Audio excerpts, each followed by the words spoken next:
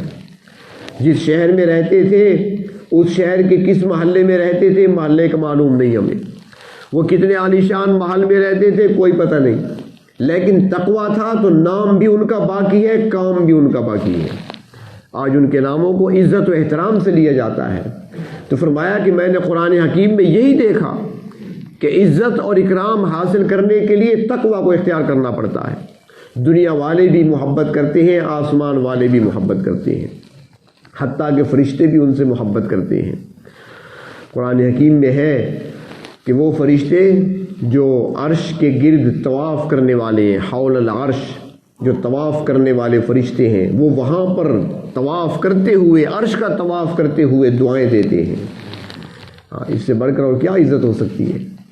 اور پھر مقام تو یہ ملتا ہے نا, جیسے حضرت بلال ہیں, اللہ کے نبی نے پوچھا تھا بلال میں نے کیا دیکھا؟ فرمایا کہ میں جب معراج پہ گیا نا آسمانوں پر, تو جب میں جنت کی سیر پہ نکلا جبریل میرے ساتھ تھے, تو میں نے کسی کے چلنے کی آواز سنی, قدموں کی آہٹ سنی.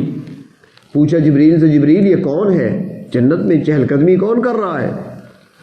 جواب ملا اللہ کے محبوب جنت میں آپ سے پہلے کون آ سکتا ہے, کوئی نہیں چل رہا جنت میں, یہ آپ کا غلام بلال ہے جو زمین پر چل رہا ہے, قدموں کی آہٹ جنت میں سنائی دے رہی ہے. کیا تھا ان کے پاس, کون سی مال و دولت تھی ان کے پاس, کون سا ایسا حسن ظاہری تھا ان کے پاس, کون سے مکانات اور بنگلے کوٹھیاں تھی, کچھ بھی نہیں تھا. غلام تھے, صدیق اکبر نے خرید کر آزاد کیا تھا, لیکن مقام کیا ملا. سلمان فارسی ہیں, فارس سے آئے ہیں, غریب الدیار ہیں. اور حالت یہ ہے کہ جب آنے والے ایک وفد کو نبی اکرم صلی اللہ علیہ وسلم تعارف کرا رہے تھے صحابہ کرام کا, یہ ابو بکر ہیں, فلاں خاندان سے تعلق ہے, میرے سسر ہیں, یہ عمر فاروق ہیں, فلاں خاندان سے تعلق ہے, فلاں قبیلے سے تعلق ہے, فلاں کے بیٹے ہیں, تعارف کرا رہے ہیں. سلمان فارسی بھی کھڑے تھے. سلمان فارسی چھپنے لگ گئے کہ میری باری آئے گی تو آپ تعارف کیا کرائیں گے, میرا تو نہ باپ کا پتہ ہے ان کو, نہ میرے علاقے کا پتہ ہے, نہ شہر کا پتہ ہے, کہاں کہاں بکتا ہوا غلامی کی زندگی گزارتا ہوا یہاں تک پہنچا ہوں. ابھی وہ سوچ ہی رہے تھے کہ ان کی باری آ گئی. اللہ کے رسول نے تعارف کرایا, فرمایا کہ سلمان ہے, آگے فرمایا سلمان منا اہل البیت, اس کو غیر نہ سمجھنا, سلمان ہم میں سے ہے, میرے گھر کا فرد ہے. تو یہ عزتیں کس چیز سے ملی ہیں؟ یہ تقویٰ سے ملی ہیں, نہ مال و دولت سے ملی ہیں, نہ دنیاوی جاہ و جلال سے ملی ہیں. تو فرماتی ہیں حضرت حاتم اعصم کہ حضرت میں نے آپ کی مجلس میں رہتے ہوئے, آپ کی مجلسوں کو اٹینڈ کرتے ہوئے, یہاں پر آپ سے درس سنتے ہوئے, آپ کی خدمت میں رہتے ہوئے, آپ کی زیر تربیت رہ کر میں نے 8 باتیں سیکھی ہیں. اور وہ 8 باتیں ایسی ہیں کہ دنیا میں عمل کروں تو میرے لیے عزت و افتخار اور میرے لیے کامیابی کے لیے کافی ہے. اور میں سمجھتا ہوں کہ اگر ان 8 باتوں پر عمل کر لوں تو آخرت میں میرے لیے نجات کے لیے بھی کافی ہو جائیں گی. تو ان میں سے 4 باتیں, 2 باتیں گزشتہ مجلس میں عرض کی تھیں, 2 باتیں آج کی مجلس میں ہو گئیں. اللہ تبارک و تعالی ہمیں بھی ان پر عمل کرنے کی توفیق عطا فرمائے.